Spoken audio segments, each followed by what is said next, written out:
In today's session, I will be presenting to you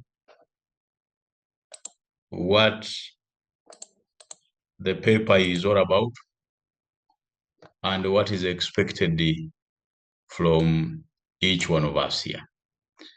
I want you to confirm whether you can see my screen. I can see it. Yes, you can see it. Wonderful. So those are my names. I think I can add my contact here for purposes of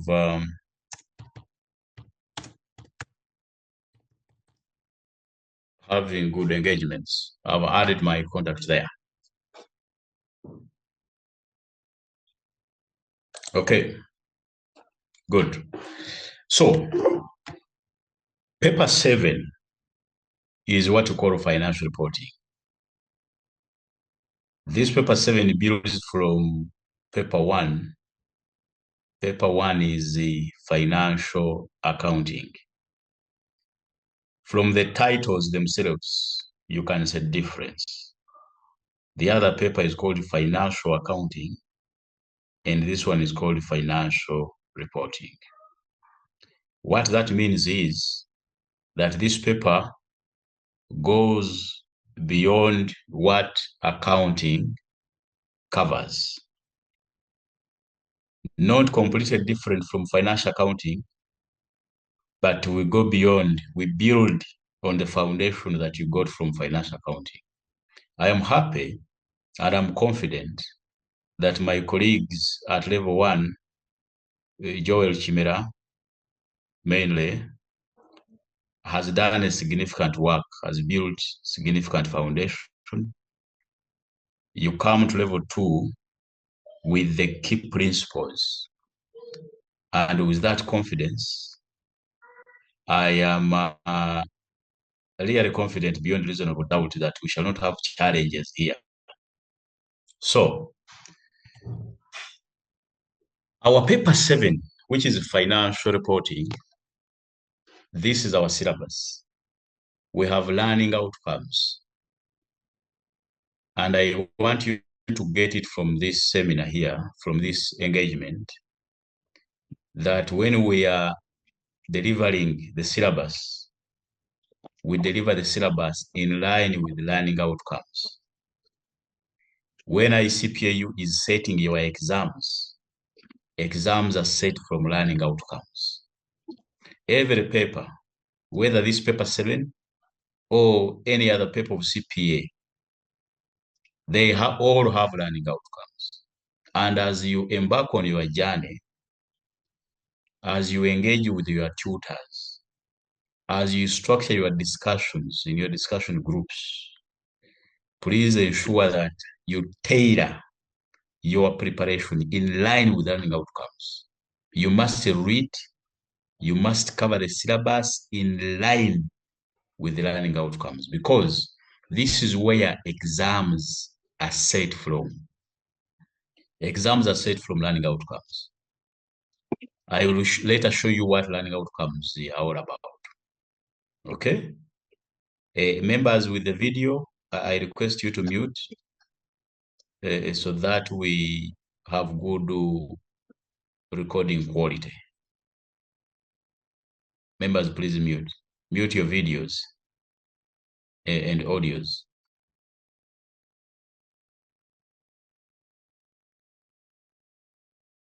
Admin, please do the needful so that we have good quality of the recording.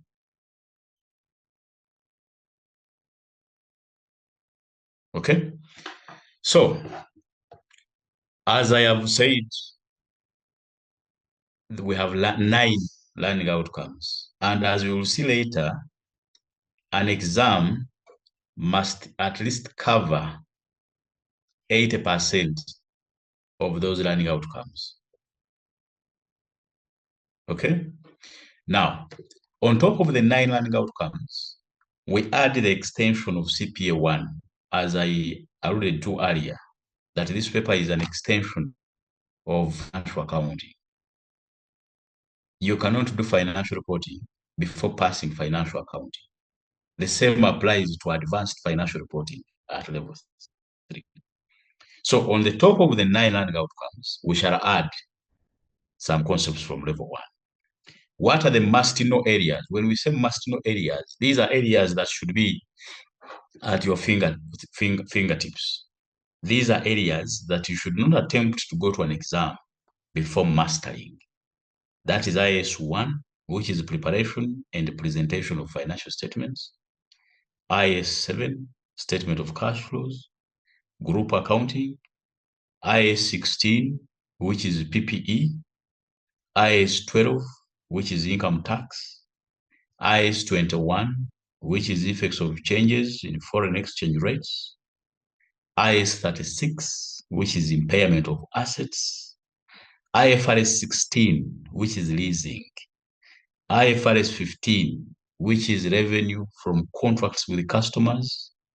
Ratio analysis, as well as the conceptual framework. For now, these may all seem to be new to some of us, but within 1.5 months, we shall all be comfortable here. Now, these are must-know areas, and I appeal to you to master these areas because they largely form 70% of the paper. You cannot have an exam without IS12 because for us at level 2, we are dealing with profit reporting entities, profit-making entities. You are not going to find here accounting for NGOs. They are not here. That accounting is not here. The accounting, the reporting of level 2 is purely based on reporting standards. And therefore, because we are dealing with profit-making entities, once there is a profit, there should be tax payable. Therefore, IS12 is important. IS21 is important because now the world we are transacting, the world is an open global village. People are here in Uganda, but importing from Dubai. People are here in Uganda and export to Kenya, export to Tanzania, etc. All of that, you are dealing with different currencies.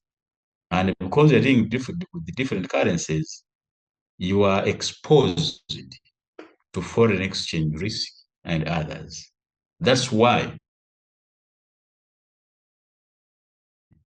we have to look at if these exchange rates move, how does it impact my financial statements? IS36, impairment of assets. Assets get impaired over time. We shall see this as a full topic later during our studies. But assets get impaired. What you think may be worth 2 million can be 1.5. Leasing, IFRS 16. Leasing is increasingly becoming important. Many companies in Uganda operate in rented premises. For example, banks. There are few banks with own buildings. They are renting. Renting is leasing because you pay fixed rental amount to the landlord, to the landlord. That is leasing. You are leasing the building from the landlord. Companies use cars which they haven't bought outright. They acquire them on lease agreement from Motocare, Spear Motors, etc. IFRS 15, where you are, printers, those printers and photocopying machines you have in offices, many of them are rented. You are leasing them. That's why now organizations have put controls. You don't just print because the owner of the printer costs you based on the amount of printing done. That's why organizations now give passwords. If you want to print, everyone has their code. So they're able to assess who has printed more. IFRS 15, revenue. The main item on the income statement is revenue, or what you call income. So it's a core standard. Ratio analysis. After you have prepared all of these financial statements, can you make a meaning out of them? You are saying this company has reported a profit of 100 billion. What does it mean? You have to compute some ratios and analyze.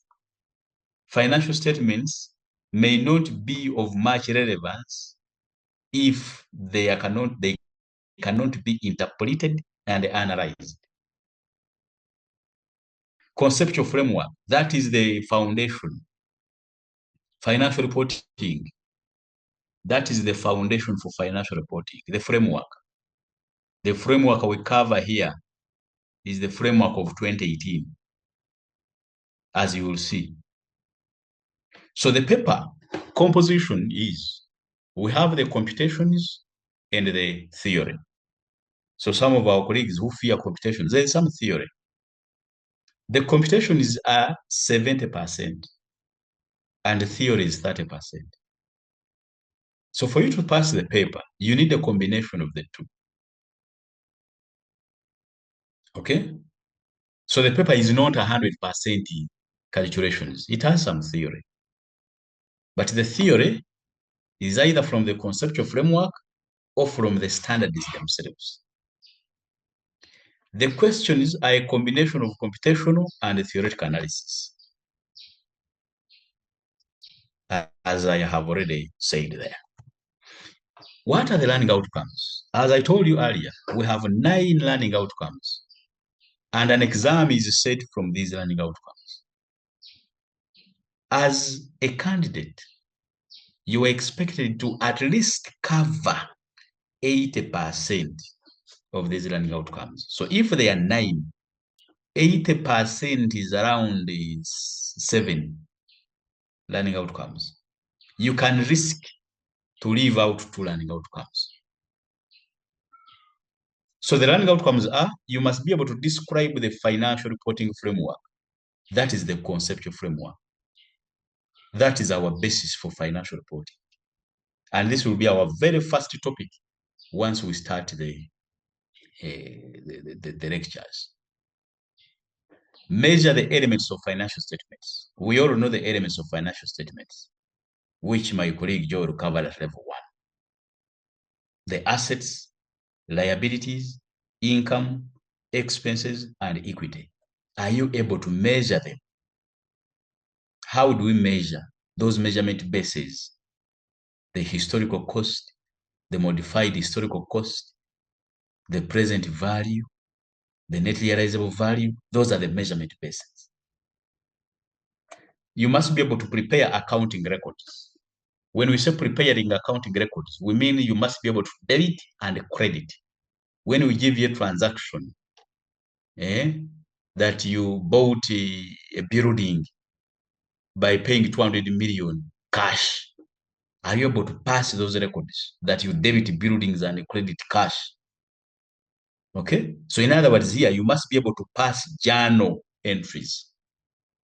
The entries at the transactions at this level are not direct, like level 1, because the level of skills tested is different. At this level, level 2, we are testing technical competence. Are you technically competent? For you to be technically competent, you must be very good with the standards. When I say standards, I mean the international accounting standards, or what we call the international financial reporting standards. You must be able to prepare financial statements, the balance sheet, the income statement, the statement of cash flows, the statement of changes in equity, and their explanatory notes. Now, at this level, we don't want to see a word called workings. You're preparing a balance sheet and then you're saying there you have workings. Those are not called workings. We call them explanatory notes. You cover the complete set of financial statements. That a complete set of financial statements comprises of the balance sheet, income statement, changes in equity, and the costs, plus explanatory notes. You did not say plus workings. They are not called workings. We call them notes to accounts or explanatory notes. You must be able to apply selected accounting standards. Taking into consideration those key standards, you remember we talked about them. So in section B, that's where the examiner, and even in A, the examiner will give you a transaction and they want you to apply a certain standard. You must analyze financial statements. As I said earlier, to make a meaning out of the statements, you must interpret and analyze them using ratios. Interpret accounting information and financial statements. These two are related. You analyze and interpret. Prepare consolidated financial statements, but of a simple group structure. In this paper, you're going to study group accounting as a key topic. But for your level, we test you in a simple group structure. When we say simple, we give you two companies, a parent and a subsidiary. A parent is the company that acquires a subsidiary. Okay? So that is a simple group structure. You deal with the two entities. Can you prepare their group financial statements, the consolidated? You have two companies, company A and company B. Company A has assets of 20 million. Company B assets are 10 million. As a group, how much do you have? You get 20 plus 10, you have 30. That is group accounting. As straight as that. You must be able to prepare accounting records for companies under receivership and liquidation. Because that is the life cycle of a company. A company is registered, it is born. You incorporate a company, you start a company, it operates, but at the end it can die. You have seen companies that have died. The death of a company is receivership and liquidation. A company can be liquidated for various reasons. Maybe it has been loss-making and the shareholders decide to close.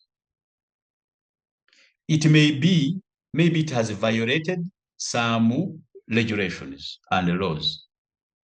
You saw the banks that have been closed in Uganda. Crane Bank, National Bank of Commerce, recently EFC, Mercantile, etc. because of the law. Okay? So, are you able to prepare financial statements for companies which are under receivership and liquidation? That's also a learning outcome. So those are the 9 learning outcomes. How is the paper structured? We have 2 sections, A and B. Section A is compulsory, and it carries 40 marks. Out of the 40 marks, 80% are computational, and 20% is theory. What is tested in section A? This section, which is compulsory, is set from either IS1, group accounting, or IS7. It is set from these 3. Ratio analysis comes every sitting. Whether you have set IS1, the part B will be ratio analysis. Whether they have set group accounting, part B is ratio analysis. Whether they have set cash flows, part B of that question is ratio analysis.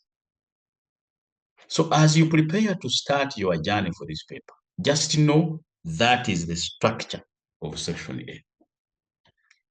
They can set it from IS1, it can be set from group accounting, it can be set from cash flows.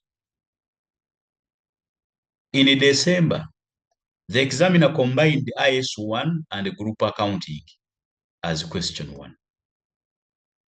Then, of course, plus ratios. So the examiner can trick it the way they want. But bottom line is, these are the areas tested in section A. Of course, when we say IS1 is preparation and presentation of financial statements, implying that it covers several standards. We shall look at it. Section B has 4 optional questions. They are optional, not compulsory. You must attempt 3, and each question carries 20 marks. 60% of section B questions are computational and 40% theory, implying that if a question is 20 marks, at least 12 marks will be computations and 8 can be theory. But the composition can vary depending on the weight of the questions. But largely, on average, this is the composition. So expect theory in section B. Questions test accounting treatment. They will test you on accounting treatment from selected standards. But the standards which are tested in B are not examined in question 1. If a standard is examined as part of a IS1, for example, if in IS1 the examiner said about tax, then they cannot reset it in section B. That is the standard. That is the expectation. Although at times some things fall through, but that is the expectation. Because there is no relevance in setting the same standard in question in section A and section B. Because our syllabus is too wide, you have a lot to set from. Also, in section B, they will test you on the conceptual framework, receivership, and liquidation. Okay? Members, are we still together? I need to hear from you. Yes, sir, we are together. Very good. Yes. Very good. So that is the structure. As we start this journey, let us have this in mind, that in section A, I have 40 marks. The 40 marks are coming from these core areas. Whatever I have classified as core, make sure, my colleague, make sure that you have mastered that. My work will be to enable you, to help you master it.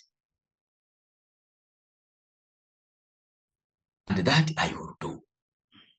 I don't want to hear anyone reaching March and they don't know what to expect in section A. Once you get the expectations right from the onset, the rest becomes history.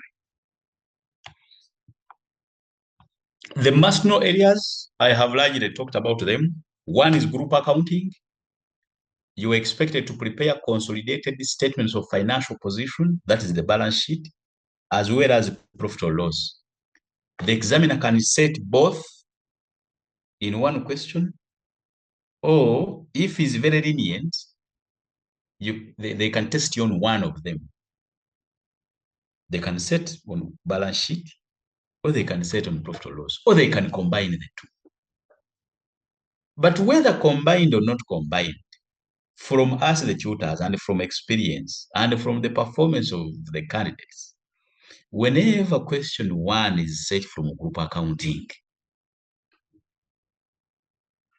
just know that is the easiest paper you can have. Group accounting.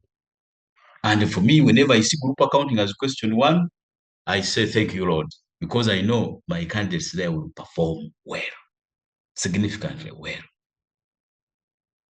The group accounting here is for a simple group structure, as I said, 2 companies, parent, subsidiary.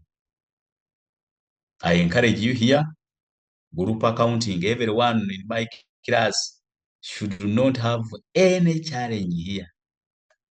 You should be able to go to an exam and do group accounting even if you have not done a revision in it.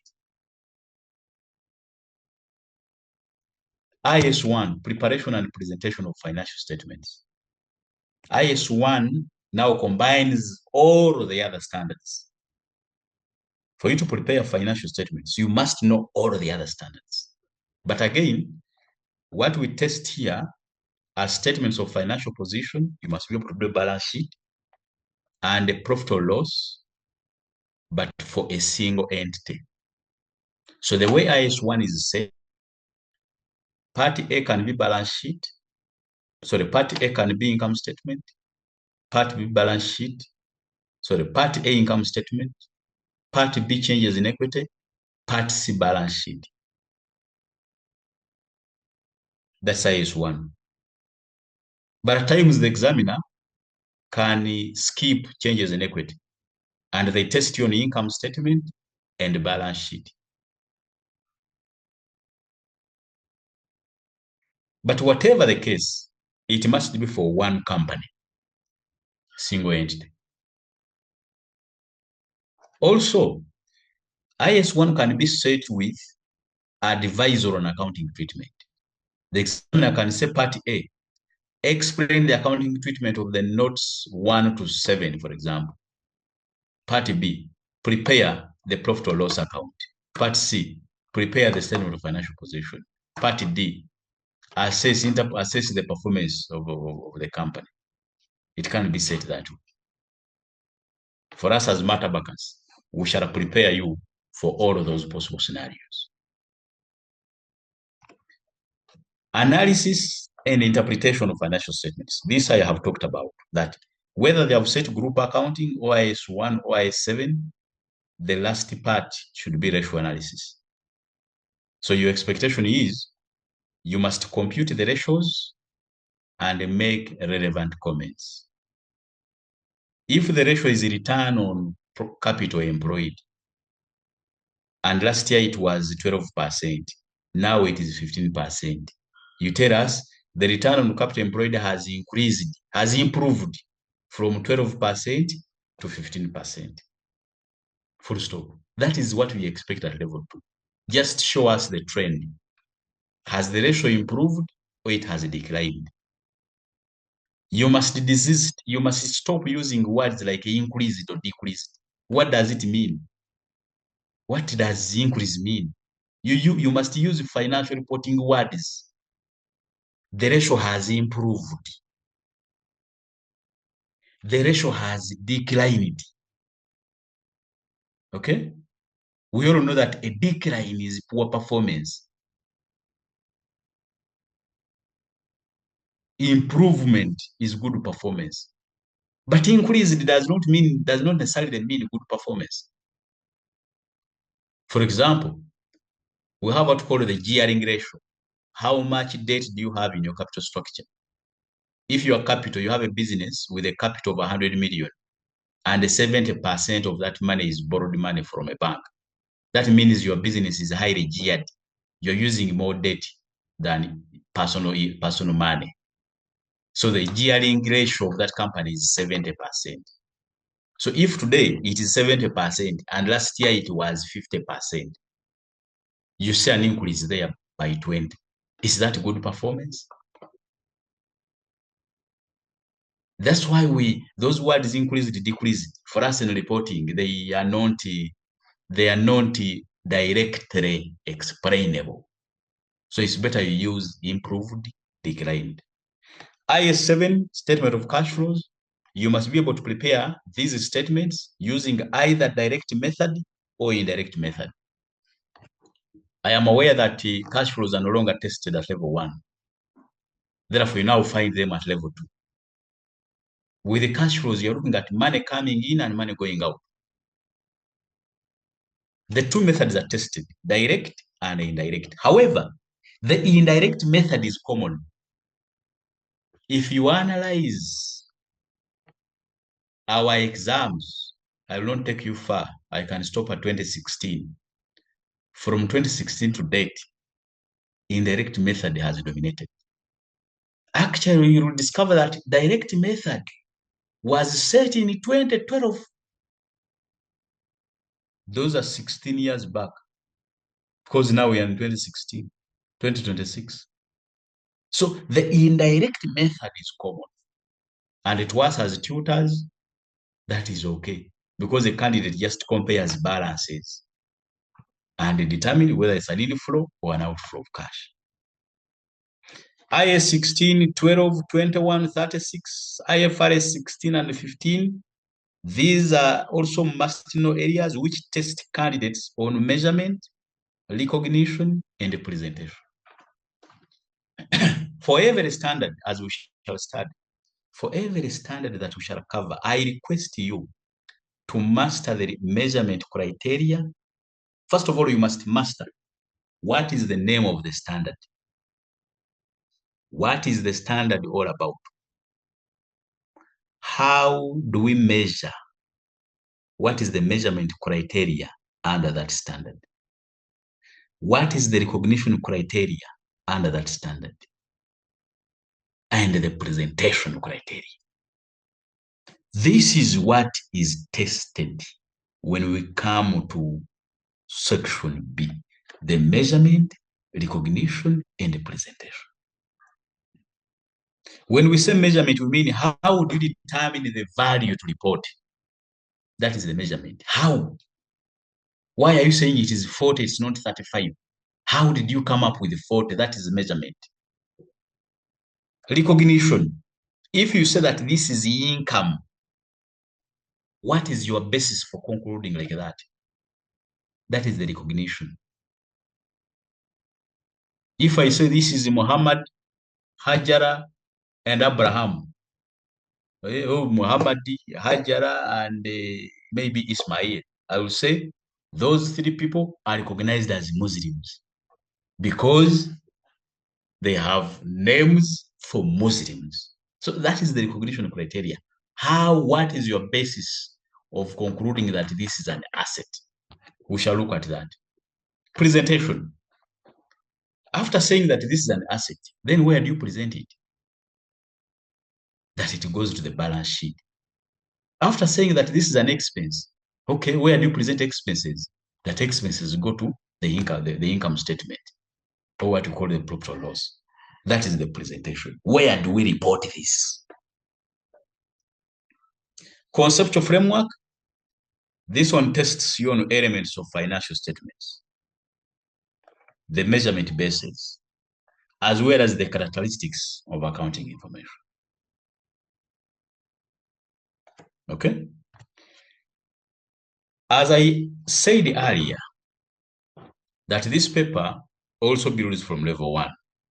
There is knowledge we assume you come with from level 1. That knowledge is about the key principles of accounting. The principles of accounting are debit and credit. What do we debit and what do we credit? When do we debit and when do we credit? That is accounting. Whether at level 1, at level 2, or at level 3, it is the same accounting. Those are the key principles. At level 1, you adequately covered the elements of financial statements. There. That knowledge, you come with it from level 1. Then for us, we build from that. What are the examiner's expectations? The examiners expect that you will compute and prepare consolidated financial statements, adjusted for intergroup transactions. We have talked much about that. The examiner also expects that you will compute and prepare a complete set of financial statements, but for a single company. That's IS1. You expected to compute ratios from the above statements and interpret them. That's also an expectation. Whatever I am presenting to you here is what is set. That is the flow. That is what the examiner has at the back of their mind when they are setting your exams. Compute and advise reporting companies on accounting treatment of transactions. In this paper, they will give you several transactions and they will tell you that management has consulted you as an expert in financial reporting to advise them on accounting treatment. As you are advising on accounting treatment, you are an advisor now, you are an expert. You must quote the standards. You must refer to the applicable standards. You cannot give advisory that is generic. You must sound like lawyers who quote laws. Even as we quote standards, our laws are the standards. Whenever you're giving advisory services, you quote standards. Let me tell you, a candidate who has quoted standards throughout their answers cannot be compared to someone who has not quoted any standard at all. Because quoting a standard at your level is a mark, even if you don't proceed with the computations. But for as long as you have quoted the correct standard, that's the mark itself. Before they even look at, okay, what have you computed? Supporting workings. Be consistent even if they are numerical errors. When you go to the exam and you have done your computations and the correct answer is 25 million, but for you have 18 million, your answer is accurately wrong. It is wrong because it is 25 for you have 18. But in this paper, the examiner does not mark accuracy. The examiner marks the principle. For as long as the 18 is computed from right principles, and you have used the 18, your wrong answer, to make advice, which advice is correct, had the answer been correct, you'll be marked correct. Because what is being tested is the principle. We believe that when you complete the paper and you go out in the field, there will be maker checker. There will be you who is computing, and there will be another checker, a verifier, a reviewer. That before these statements are presented to the auditors, all these errors will be addressed. For us, our main interest is the principle. Have you understood the principle? Because arithmetic errors can be made by a calculator. Maybe you wrongly pressed the calculator. Or you have a weak calculator, it blacked out. I encourage you in CPA to have strong calculators. Don't buy calculators of 10,000. It will black out in the exams and you have no alternative. Please come with the good calculators. Attempt 4 questions only. Members, don't be deceived that if you do all questions, you will beat the system. You cannot beat the system. Don't do more than what is required. If you do more than 4, you are wasting time. They cannot consider all of the 5. They will take a 4. If you do 5, you are wasting time. You use that time to maximize the 4 questions. Don't do all. Where do you get that time from? Actually, someone who does 5 questions, that one is an indicator that that person did not understand. They doubt themselves. They doubt themselves. They are not sure. They are just gambling. Don't attempt less than 4.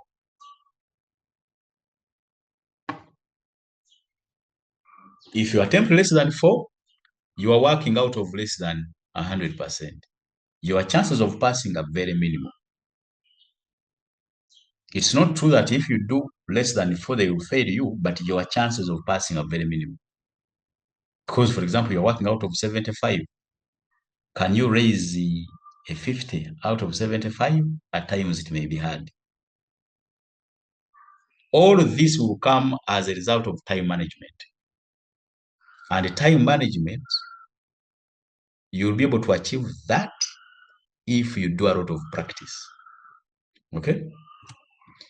Why do candidates fail? Misinterpretation of questions. Our exams are technical but practical, requiring careful reading and analysis. For you to start writing an exam, you must have read the question, the case study, the transaction, and you have understood it. Before you understand the transaction, don't start competitions. You normally find someone who has written like 2 pages, then they cross them out. Do you know how much time is lost there? A lot of it. Before you attempt to start the answers, first understand the question. As I told you here, don't expect academic questions. This is not a university program. This is not a degree program. For a degree program, you just recycle. What you issued out last year, you recycle, change the data, and bring it back. Here, it doesn't happen. Every sitting, the questions are unique. Although the principle remains the same.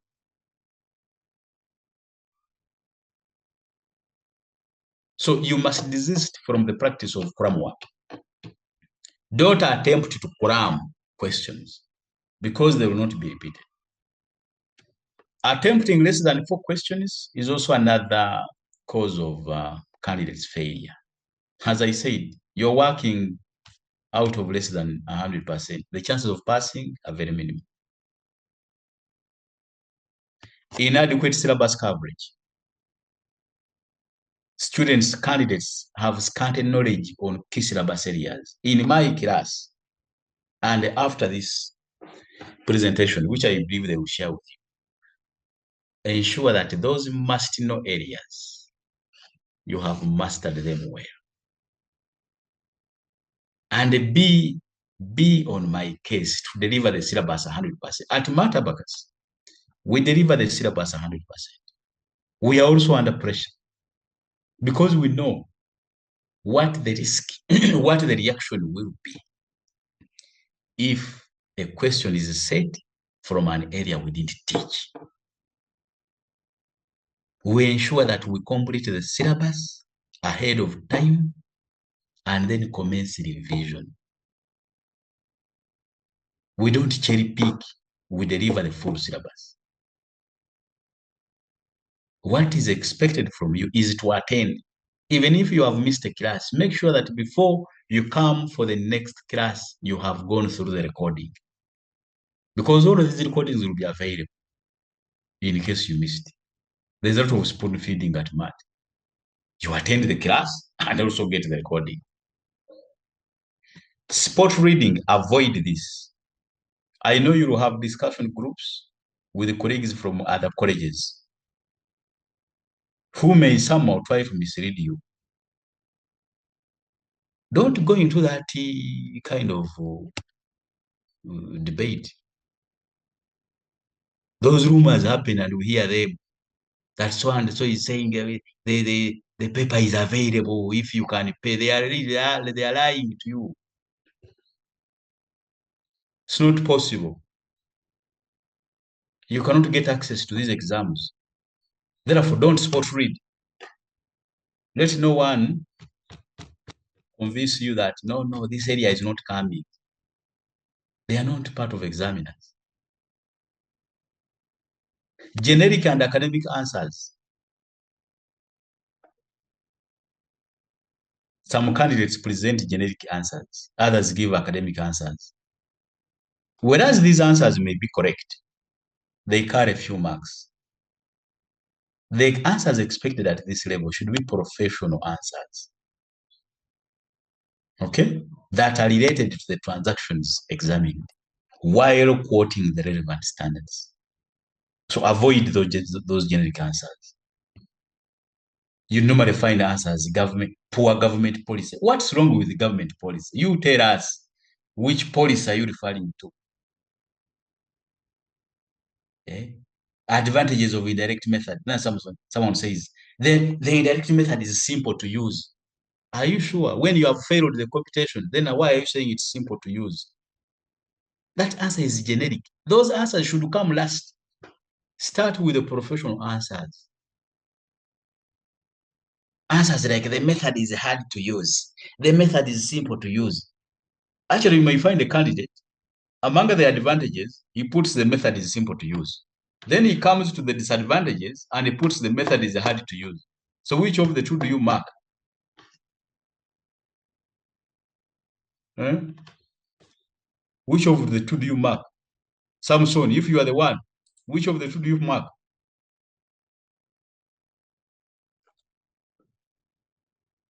Agnes, do you mark simple or hard to use? Neither of the two. Neither of the two.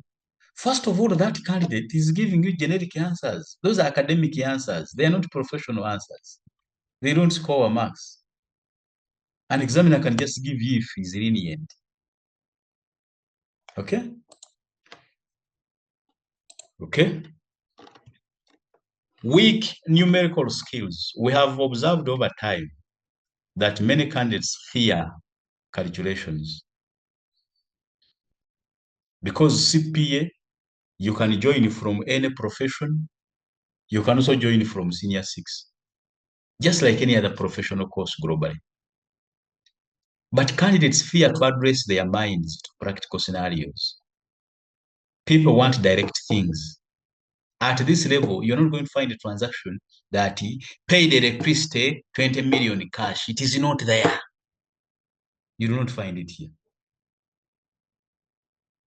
We shall give you practical scenarios of an advanced level, but a practical one, where you must develop appropriate solutions.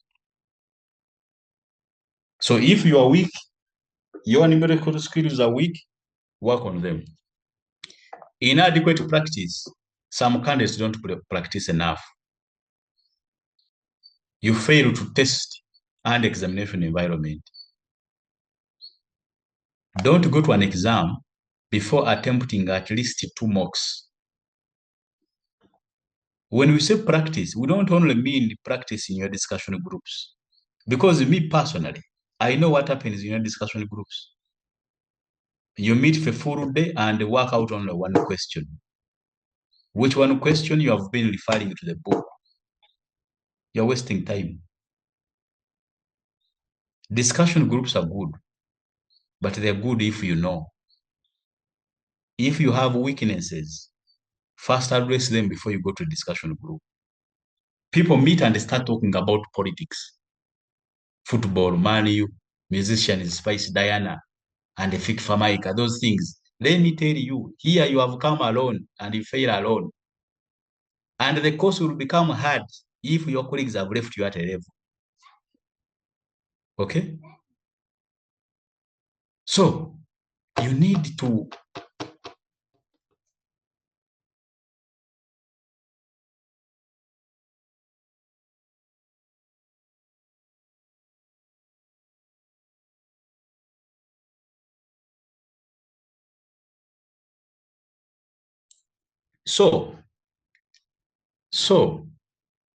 practice. As MAT Abacus, we issue mocks. Please come and do these mocks. As part of the strategy for this sitting, we plan to have 3 mocks. 1 at 80% completion level of the syllabus, and 2 after we have completed the syllabus. Please come and do these mocks. These mocks will give you confidence. And for me, I normally tell my candidates that if you can pull a 30 in my mocks, then you will pull a 50 in the finals. Because mocks are usually hard. And I test you from the hardest components of the syllabus. So if you can pull a 30, then you will pull a 50. And for me, candidates who pull 30 are the candidates that I follow up, I make a follow-up on. But in job, we issue mocks and only 40% turn up. The 60 don't turn up. People prefer to die once. Let me tell you, you may die completely and fail to resurrect. Even in football, you cannot go out to play a match before playing friendlies. The mocks we give you are like friendly matches before you go for the final one. Okay? As part of this, you cannot wait for mocks only. You can also sit home, reserve 3 hours uninterrupted, do a full paper, and submit to Z for marking. You say, sir, I have tried out December 2025 paper. For as long as you have timed yourself, if you do such a thing for like 9 papers, 9 sittings, for you will pass. But if you have dodged mocks, you have not tested yourself at home, you are just relying on discussion groups, you are just deceiving yourself. You cannot pass by luck, because here you fail fairly or pass fairly. The decision, the choice is yours. Substandard presentations. Some candidates, the question requires you to provide accounting advice. But then you provide advice without computations. That advice is substandard. Whatever you provide as advice must be supported by relevant computations. Okay? Then, what is the way forward? We have talked about failing, expectations, etc. Now, how do we address this situation? I encourage regular practice with the past papers, mocks, ICPA books, to familiarize yourself with the examination questions. You are lucky at MAT Abacus that majority of your tutors are also the writers of the books issued by ICPA. So the reading material that MAT gives you actually mirrors what is in the ICPA books, because the writers are the same. Okay? Practice with those past papers. That will help you to build confidence. Come and do our mocks. Management is tough on us that we must issue mocks and assess performance, because they also want to get a picture. We want to develop solutions together. We are not all happy with the low pass rates that we have countrywide, because the pass rates have remained low. But we cannot develop the solution in isolation. We must work together. Okay? As we do our side to deliver the syllabus, issue mocks.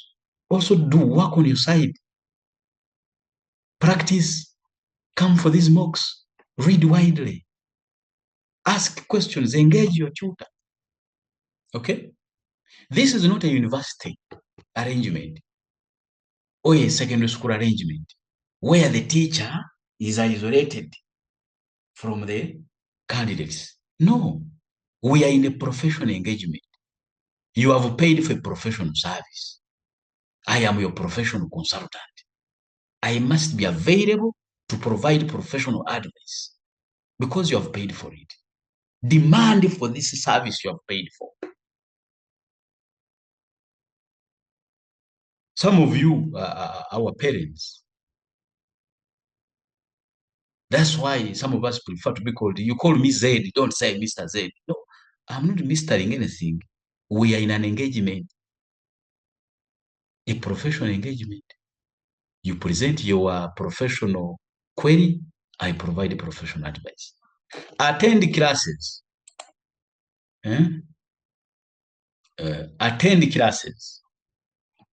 Listen to all recordings and avoid last-minute reading.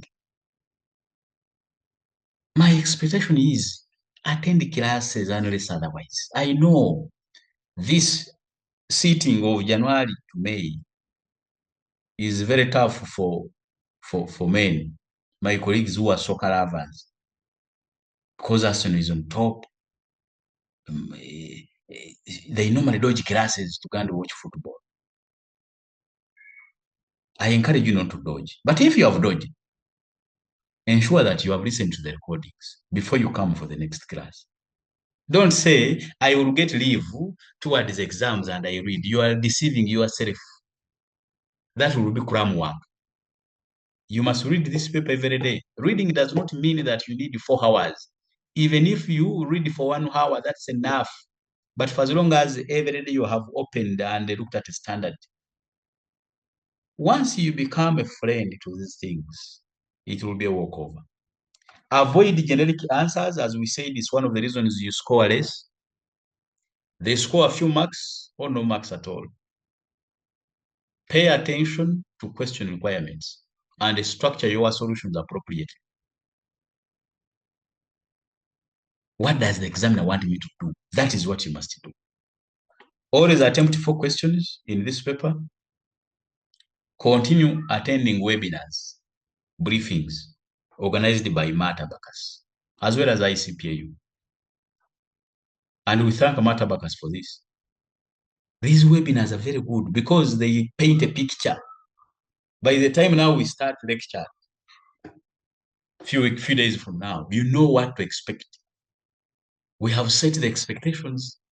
We have agreed.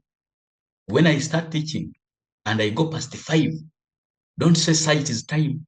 Here we don't teach time. We teach content. For me, whenever I stand before you to deliver a lecture, I have come to deliver content. I have not come to deliver time. I don't teach time. So attend these seminars organized by MAT, as well as the engagement seminars organized by ICPA. Some standards are set as a combination because they are somehow interrelated. You find that leasing is set with IS 21 if of changes in foreign exchange rates. They say you are leasing this car from a foreign supplier. Therefore, you are paying them in dollars. So they are testing 2 standards in one. IFRS 15 revenue and IS 21, again, foreign exchange. Because companies trade internationally, you have bought goods from China, a foreign supplier. You expected to pay to settle them in yuan. Because you are settling them in a currency which is not your currency, you bring in foreign exchange. IS 16 PPE and IS 40 investment property. Because these 2 standards have property in common. Land and buildings can either be under IS 16 or IS 40, depending on the use. If that land and buildings is held to earn rental income, then it becomes investment property. If we invest in land and buildings to keep your money there, then it becomes investment property. But if you have land and buildings that you're using as either administrative offices or you are sleeping in that building, basically that land and building is owner used. It is owner occupied. It becomes IS 16. So those standards are related, and many times they are set as in one question, so that the examiner tests whether you are able to draw a line between the 2. Okay? Way forward, again, master the fundamentals. You must refer to the must-know areas, the key topics that we talked about earlier. Ensure adequate syllabus coverage, at least 80% of the content and learning outcomes. As I have promised, for us, we shall deliver 100%. My appeal to you is at least to master 80%. Test yourself in an examination environment. Time yourself to build efficiency. That's what I talked about. You can sit home, work out a sitting December 2024, submit to me for marking. I will mark and give comments. If you keep on doing that, you are building confidence. By the time you go to the exams, you don't have to read the whole paragraph to understand what the examiner wants. You'll be able to read the examiner's mind in advance. Always read the examiner's comments, at least for the previous 2 sittings, 2 years, and engage your tutors. Every day after sitting, ICPA uploads. They upload solutions, they upload past papers and examiners' reports. Many of you print out solutions and the questions. Without doing a diagnosis, you cannot administer a drug. The diagnosis is the report. First read the report. Candidates fail. Why did they fail? First read the examiner's report. Don't rush to go to the solutions. If you rush to go to the solutions, you are just encouraging cram work. First, do a diagnosis before you administer a drug. Read the comments first. Choose tuition providers wisely. Many of you look for savings. That MAT charges 300. Let me go to this primary school because you pay 150. Hey, you are entering a danger zone. I have tutored for very many years. I know what happens outside there. ICPAU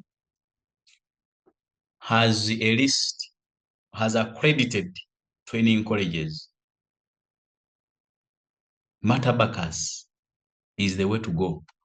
This I'm telling you, not because I'm associated with MAT, but also as a parent now, and someone who has access to information that many of you do not have access to. Don't waste your money and time. Because normally what happens out there is whoever completes a paper goes to a primary school and starts teaching. But this person passed with 51. So if you passed at 51, then you want to teach people to get 70. Oh, you're joking. During our time, I think we used to do 15 papers. I was exempted, were they 15 or something? I was exempted 5. I think we used to do 16. I did 11 papers. I prize won 7. I missed out on 4. I didn't prize win tax. I didn't prize win QT. I didn't prize win audit. I didn't prize win ethics. There was a paper, audit and ethics were different. That's why I hate them.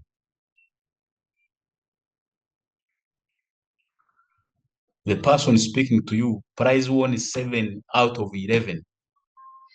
My records are there. This paper I teach, this paper 7, I prize won. It was called advanced accounting.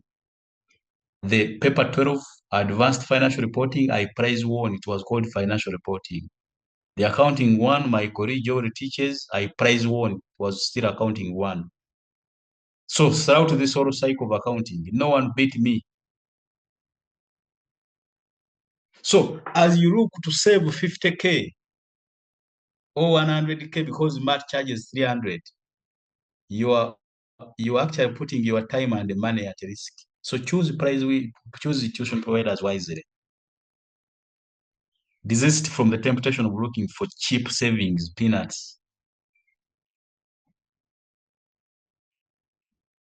Choose appropriate subject combinations. Paper 7 and paper 8 are done on the same day. The decision is yours. Paper 7 is financial reporting, paper 8 is financial management. They are all done on Wednesday. Now it is up to you to judge that if I do financial reporting in the morning and then we come out at midday, midday, and then we go back at 2, will I have enough energy to go back for financial management? Because I will be open to you, 80% of the candidates do paper 7 and paper 8. Could it be the reason why there is a high failure rate there? Because they are done on the same day. If paper 7 has disappointed you in the morning, can you resurrect in paper 8? That's up to you. If you have done well in 7 in the morning, can that be a motivation for you to do well in 8? It's up to you. However, I don't expect you to do audit, that's paper 9, before doing financial reporting. You cannot audit what you don't know. For you to audit, you must have mastered reporting. Okay? Combinations like reporting and MDC are good combinations. Not done the same day. You can think about it. What is our approach to questions? First, read the question requirement, and then you ensure that you have understood the examiner's expectations. Don't start with the scenario. Start with the required. If you cannot answer the required, don't waste time on the scenario. Start with what is required. Okay, required, they want me to do this. Okay, can I do it? Do I remember it? If you don't remember it, don't waste time on the scenario. Candidates start with a case study. Then later they come and read the questions. You are wasting time. You may read the case study and spend 10 minutes. You come down to questions, you can't answer them. You have wasted your 10 minutes. So start with the questions, then go to the case study. Read the transaction details with emphasis on identifying relevant information. Because now you have read the questions, the required, you know what the examiner wants. So now as you read the case study, those are what we call the transaction details. You know what you're looking for. Okay? Start answering from theoretical parts. I encourage you. 90% of the people who pass because of theory. At this level and at level 3. People who pass, 90% pass because of theory. Don't go out of the question, the examination wrong when you have not answered theory. Theory will save you. Computations can bury you. Because if a computation is wrong, it is wrong. Although we talked about the principle, getting some marks, even if they are wrong. But you cannot continue scoring on principle and expect to pass. Theory, theory, theory. I normally hear stories of candidates. They feel, sir, time caught me. I hadn't answered this part. I felt so sorry. Now, what do you want me to do for you? I have always told you, start answering from the theoretical parts.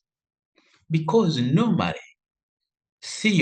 these theoretical parts are not affected by the computations unless otherwise. They are not affected by the computations. Start with that. Attack the questions you are familiar with. Attack from the questions you're familiar with. That helps you to build confidence. Start with what you know. Don't say this question I know, I'll do it at last. Your way. You start with what you know so that you give the marker impression.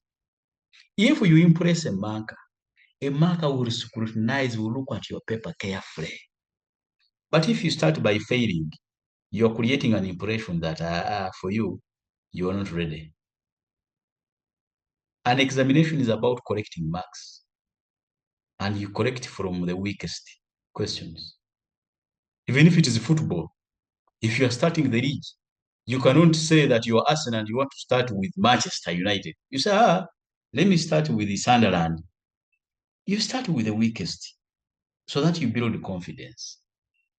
When you build confidence, it keeps on going. It keeps you going. Then avoid writing too much. In this, I encourage you to write 2 or 2.5 lines. Don't let your answer shouldn't exceed 2.5 lines. Don't write a paragraph of 4 lines. For what? Your answer must be precise and concise. Okay? The company should recognize this interest payable as an expense and a current liability in the profit or loss and the balance sheet, full stop. Don't say the accounting treatment for note 1 as stated in the question is. Don't repeat that. Go straight. That will save you from time wasting, misfiring, and scoring half marks. Start by quoting the standards. For every question I said here in question, it is important you quote the applicable standard. So you quote the standard, You do the computations and make comments. You say the transaction should be accounted for using IS-20 government grants as below. Okay? When you say as below, then you compute. After computing, you now go and report. For the year ended 31st December 2025, Percassa Limited should recognize the following. Then you start to list. Okay? State your answer first. Your answer should be precise and concise. Your advice on accounting treatment must be based on the workings. You must avoid giving generic advice. Quote the applicable standards for questions. For as long as the question is testing you in accounting treatment, you must quote the applicable standard. Be consistent with your answers. If your answer is 20 million, be consistent with it. Marks will be given to you even if you have made numerical errors. Consistency. Always attempt all theoretical questions first. Normally, these are not linked to computations. We talked about it. When you look at performance, in 2025 December, the most recent results, the performance is stagnated. I will say it's stagnated because in December, 24.8 passed. Yet in May, 24.6 passed. Whereas you see an improvement by 0.2, that improvement was immaterial. So what does that show you? It shows you that generally the performance, the pass rate is around 25. You must strive to be part of the 25%. Section A remains an area of great concern when you read examiners reports. Section A is a problem, yet it carries 40 marks. Majority of the candidates don't obtain 50% of the allocated marks, implying that majority of the candidates score less than 20%, 20 out of 40. Section A, which we talked about, IS1, group, cash flows, and ratios. Why should you fail this section when you know what is examined there? Candidates don't read examiners' reports and do not attend engagements. As I said, candidates rush to print out solutions. They don't read examiners' reports. I'm sure from this engagement, you now know. Before you read the solution, first read the comments. Understand what made candidates fail. Because you don't read examiners' reports and you don't engage and attend engagements, you continue to make the same mistakes. Because these examiners' reports will highlight where the mistakes were. Even in the engagements like this one and those organized by ISPAU, you will be interacting with subject matter experts. Those subject matter experts help you to show you where you are likely to go wrong and how you can avoid such mistakes. So please continue attending these engagements, and even when ICPU publishes their calendar, attend those engagements. The good news remains that MAT Abacus retained the top award for this paper, as always. As always. And this is always my appeal to you. Go and defend our award. The prize winner must come from our class. Because you have no excuse. Okay? With this, I want to thank you for listening to me, and I now welcome reactions from you. Immaculate is saying, is it advisable to combine FR with the tax? Yes. That combination is okay. They are not done on the same day. Tax of level 2 is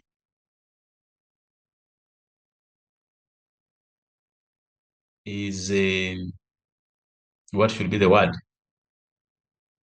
Okay, let me say it is advisable to combine those two because they are not done on the same day and the tax is easily passable.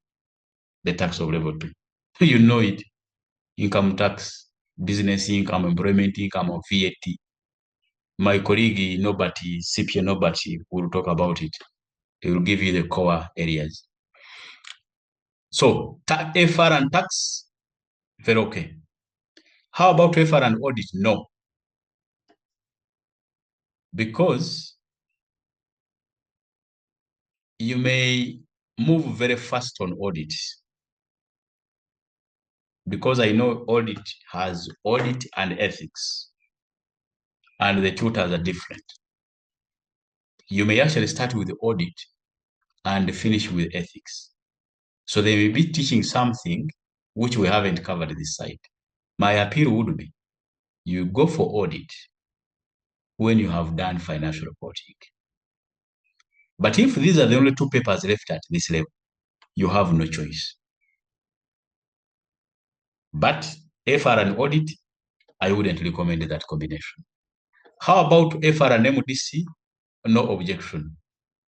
That's a good combination. Not related, not done the same day. The only advantage the person of FR and audit can have is that if FR is ahead of audit, for example, if you start with ethics in your paper 9, and then later come to do the audit part, by the time you start audit part, for us in FR, would have gone far. So whatever they will be talking about, you will be remembering well. But now they will say audit of fixed assets. They are quoting standards there, yet you haven't covered them here. That's my worry there. What advice do you give to someone who attempts questions while relying on ICPA solution guide? The advice is rely on the guide given by MAT Abacus. In the solution of ICPA, there can be errors. But if there are errors, bring them to my attention. ICPA will address them immediately. Don't keep quiet. Actually, if you see any paper that you think has an error, come to me, walk to me direct. I will handle the matter. But also, my colleague, Matov, don't allow your tutor to deceive you that the solution has an error. It could be the tutor who has failed to work out the question. But if you think it's genuine an error, come to me. We shall address it. Okay? Okay. So, colleagues, the floor is now open. I hope you have picked something from the engagement. We can have more reactions and then close. Okay? Any other questions from members? You can unmute and ask, or you can put in the chat. Is it okay to do FR and audit? My submission on this is it is not advisable, because for you to audit, you must know reporting. It can only be okay if FR is ahead of audit, that if we move at a higher pace than audit, so that by the time you cover something in audit, you have already covered it in reporting. Because what audit, majority, not majority, but some components come from FR. Whereas some people have done it and passed. People normally say that this audit is theory. I read theory and pass. It is okay. You can read and pass, but there is advanced audit, which requires a complete understanding of reporting. And when you are doing these things, don't just do for the sake of passing. Because after passing, you're going to make money from them. You are going to be the consultants tomorrow. You should be able to stand before people and deliver a lecture, and also come back next semester and deliver a lecture. You should not accept to be a one-season lecturer. So audit and FR, my advice would be no. Sorry, audit and FR. Is the material available at MAT? Yes. Everything is available at MAT. Pass by any time after the commencement of the semester and get all material that you want. Of course, the control there are controls around the payments and everything, which admin will clarify. Yes. Okay, colleagues, are there any other reactions? Was the session useful? Feel free. This is an engagement, as I say. I need to get feedback from you so that we can do better next time. Okay? Wonderful. So I'm Yes, please. inquiring if maybe I've already paid to MAT Abacus for FR and audit. Is it possible for me to change since you've advised that it's not okay to match? Yes, that change can be done. But we can still have an extensive discussion. There are reasons why you had opted for that one. I need to understand why had you opted for that. You can always give me a call and we engage. For me, I will tell you frankly, I'm not in this business to look for money. It's more than money. We must be able to add value, to advise people genuinely. Okay, sir. Thank you. You cannot combine Nairo Pilsner lager with juice, cocktail juice. Those things are not the same. Someone say, this is all liquid going in one stomach. No. We must be true to ourselves. Because I have seen why people fail. Let us do a self-evaluation. Let us be true to ourselves. Let us approach these things with open minds. That is the only way to succeed. Okay? Grace, I've seen a comment, very useful. Thank you very much. Thank you very much, Agnes. Violet, Segawa says, this means a father should go MDC, in my opinion. FRMDC tax, in my opinion. I'm planning to do paper 7 and 8, but now, kind worried, based on your advice, I will call you. I have no problem. I will pick and we shall engage. 7 and 8 will be complex for you on marking day. Exam day, I mean, yes. Andrew, thank you for that observation. They will be complex. That's true. If you still have that option of August and December, you can push one to August or December. What other people do, they study all in May. When they reach around April there, they drop one and they concentrate on few. The one they have dropped, they come and do it in August. There is also that kind of approach. I plan to do 7 and 17. Is that okay? I only have 7 left on level 2. You want to do financial reporting and 17. I think that is okay. Advanced tax. Yeah, advanced tax. Yeah, that is okay. Because you cannot do 7 and 12. Because 12 is advanced financial reporting. So 12 is out. You cannot do 7 and advanced audit. Audit is 16. That's also out. So the combinations which are left, and you cannot do 7 with public finance.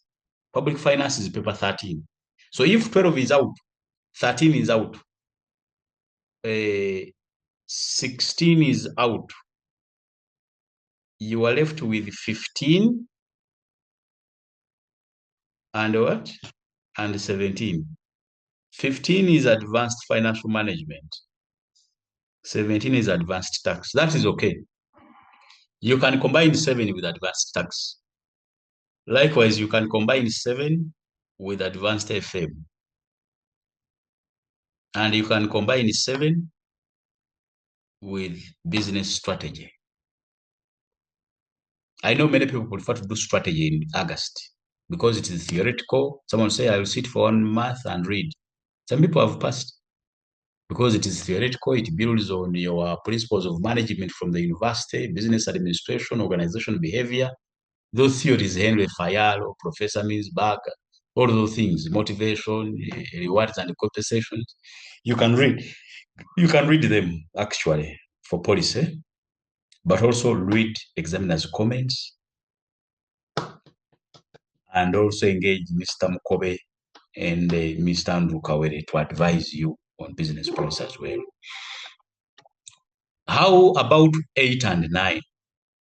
8 is FM, 9 is audit. That's okay. FM is not related to any audit or reporting paper. The only problem with FM and FR is that they are done on the same day. Okay? Did IS1 change? I have just joined. We are going to move from IS1 to IFRS 18, but ICPAU has not communicated the effective date in Uganda. So for now, we remain on IS1. But yes, leaders, Chiza, thank you for that observation. We are transitioning to IFRS 18. But for now, our syllabus remains IS1. Okay. Yeah, I think I have largely addressed all the comments from the members. I want to thank you very much and wish you peaceful elections. And then after elections, we shall commence our semester. Come prepared to start. Move with the calculator. For past papers, because we normally use them as to work out questions, I encourage you to have past papers from 2016 to date. From 2016 to date. You can print from the website or you can buy printed copies. MAT Abacus does not issue past papers, but there is a bureau at MAT Abacus where they sell past papers. For us as MAT Abacus, what you expect from us are the lectures. We shall give you the lectures, physical and online. We shall give you the recordings. We shall give you the study text, the textbook. It will be part of the 300 that you pay us. We shall give you mocks. We shall give you recordings. And we shall give you revision. And we shall give you good, conducive environment. So we give you 7 items from your package of 300 that you pay us. We don't give you past papers. That one you buy. Okay? Okay. Thank you very much for listening to me. We meet after elections. Have a good day.